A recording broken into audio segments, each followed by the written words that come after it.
Svirskė, jumis girdėjot, kad liberalų sąjūdžio valdžia užsirašė į Šaulių sąjungą. Ir Petras? Ir Eligijus.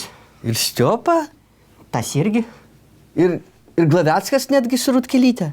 Nu, dėl šitų, žinokit, nežinau. Man atrodo, kad jie turi kažką, ekonomiškai ką prarasti. Todėl vargu, kad jie užsirašys į Šaulių sąjungą. Ale tu matai liberalų 16 diviziją. Kodėl 16? Liberalų valdžia yra klaipėdiečiai. A 16 divizija kur suformuluota? Tai vo. 16 divizija suformuluota Balachnos miestelėje Rusijoje. Apie kokį 16 diviziją kalbate? Apie kariuomenės arba prostitučių? Kokių dar prostitučių? Tai Klaipėdoje tarybiniais laikais veikia prostitučių būrys vadinamas 16 divizija.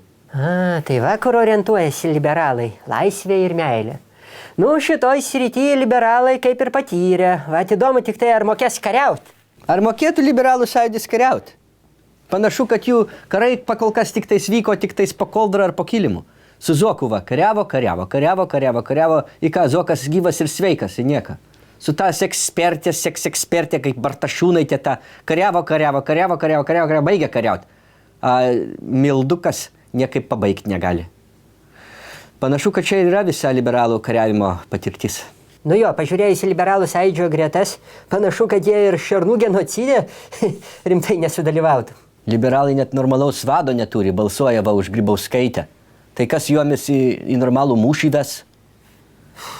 Kas juos tada ves į mūšį?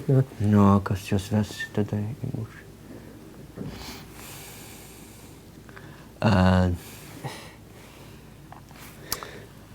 Atsakymo kaip ir nėra.